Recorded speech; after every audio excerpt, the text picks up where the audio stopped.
La douce Allemagne, la belle Allemagne, une nation que j'aime particulièrement puisque elle a des choses que j'apprécie. Les machines-outils, les bières, les saucisses, la choucroute et d'autres mets délicieux. Ah, je me rappelle avec émotion de quelques week-ends que j'ai passé à la fête de la bière. Ah, t'avais même pas besoin de te lever de ta table pour pisser. T'avais un truc, tu pissais. Pourquoi enlever son pantalon? Allez, tu lâches tout, hein? Bon, ça sent le pipi quand tu rentres à l'hôtel. Mais purée, mais quelle belle journée. Bon, pour le caca, faut se lever. Il y en a qui tentent. Il y en a qui tentent, mais moi, je suis pas joueur. Mais pour le pipi, allez, on se laisse aller. Ah, douce Allemagne. Terre de bière, de saucisses. Et d'attaque au couteau. Et ça, j'aime moins. C'est ce joyeux mercredi, c'était hier, que dans le parc Schöntal d'Aschalfenburg, on a eu droit à une petite séquence de pointage gratos. Et on a des familles qui, comme souvent dans ces jours-là, qui profitaient du beau temps. Je sais pas quel temps il faisait, je dis ça de façon tout à fait random. On va dire il faisait beau temps. Il faisait -3. C'était beau temps.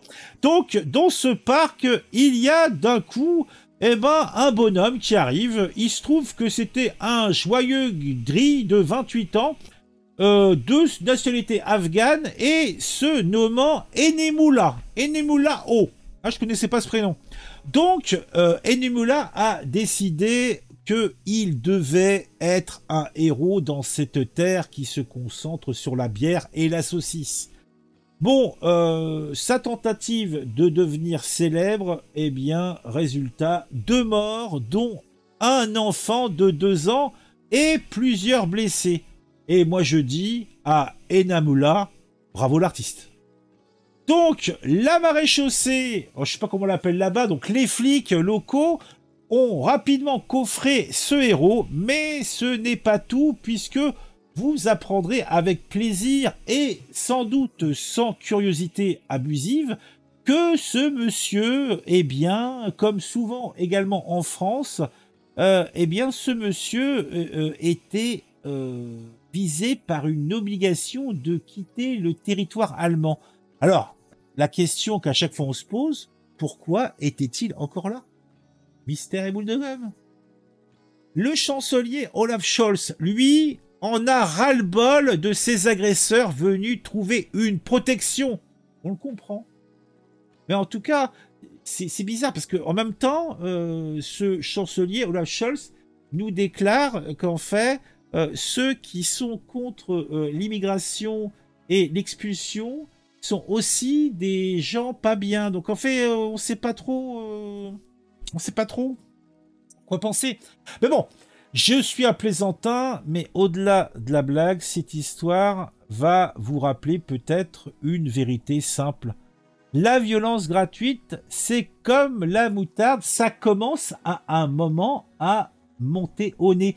Et dans le pays de la saucisse, dans le pays de la choucroute, la moutarde, quand elle monte au nez, on sait comment ça s'est passé pendant le 2e conflit mondial. Donc, va falloir calmer le jeu.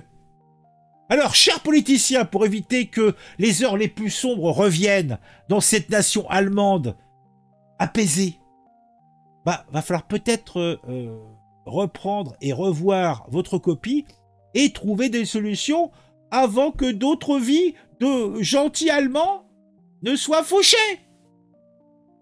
Allez, je vous raconte tout ça plus en détail dans un instant. Le club est là, tu sais, tu regardes les vidéos, tout devient plus fou.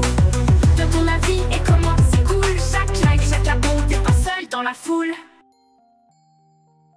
Attaque au couteau à Aschenfenburg en Allemagne. Alors, résultat du match, 2 morts, dont un enfant de 2 ans et d'autres blessés. Le suspect afghan n'a pas obtenu l'asile et aurait dû quitter le pays, mais il a fait croire aux autorités qu'il allait le faire de lui-même. Et, accessoirement, il était déjà connu pour violence et troubles psy. Comme c'est étonnant. Bon, je vais pas vous refaire un narratif, mais bon, vous avouerez quand même que la vie dans cette histoire est plutôt farceuse.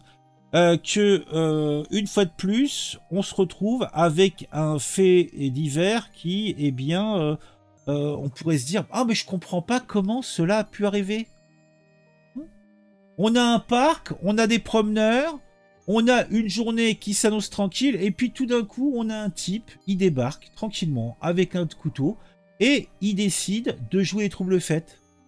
Résultat des courses, eh ben, 2 morts. Attends, hop.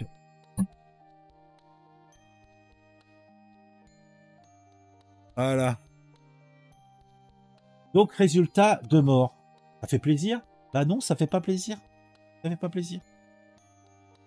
Ah. Bon, alors, qu'est-ce qu'on a comme élément? Carnage en Allemagne. 2 vies fauchées, dont celle d'un enfant dans une attaque au couteau. C'était mercredi 22 janvier 2025. La ville d'Aschaffenburg, en Bavière, a été le théâtre d'une tragédie qui a glacé le sang de ses habitants. Une attaque au couteau dans le Perchontal a coûté la vie à 2 personnes, dont un enfant de 2 ans et demi et un homme de 41 ans 3/4. Le suspect, un ressortissant afghan de 28 ans, presque un bébé, un de plus, a été rapidement interpellé par les forces de l'ordre. L'attaque est survenue un peu avant le déjeuner à 11h45. Il y a eu, eh bien, un véritable élan de terreur, un élan festif peut-être. Outre les 2 victimes décédées, plusieurs autres personnes ont été blessées, certaines même grièvement.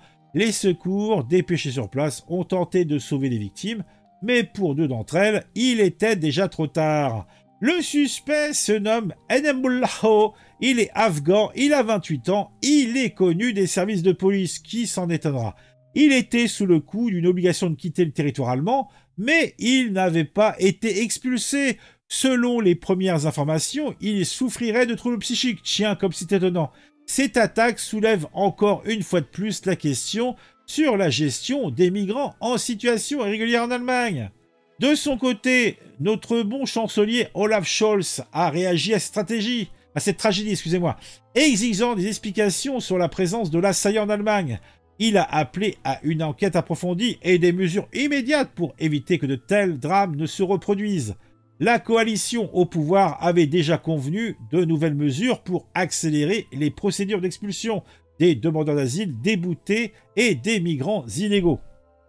Cette attaque intervient une fois de plus dans un contexte de tension croissante. Oui, il y a déjà eu plusieurs attaques au couteau ces derniers mois. Et oui, déjà en juin dernier, une attaque similaire avait eu lieu à Mannheim et avait coûté la vie à un jeune policier qui s'était trompé de cible et avait mis au sol la victime et il avait eu comme récompense un coup de couteau dans le dos. Il en était mort. Et on avait vu aussi les policières fuir en même temps, un truc de psychopathe. Une séquence mémorable. Et c'est pas tout. Ah, mais bon. Qu'est-ce que j'ai d'autre à vous dire? Ah oui, bon, c'est hors sujet, mais le petit gamin est un petit Marocain, un petit Allemand marocain. Donc vous voyez, bah là, à la limite, statistiquement, c'était une probabilité, puisque les autochtones faisant moins d'enfants, on est obligé d'importer des populations. Mais bon, ça reste pas moins dramatique, cette histoire. Bon, dites-moi ce que vous en pensez, hein. Un père et son fils de 2 ans, tous 2 décédés. Ah oui, pas de chance. Voilà, tu vois, on dit tout le temps, ah, il faut faire prendre l'air aux enfants. C'est bon pour eux. Bah là, dans le cas présent, ils auraient mieux fait de rester enfermés. Hein. Ah, je suis vraiment vilain. Ah, t'es pas... Ah, Siriboum, t'es vilain. Ah, il est pas beau.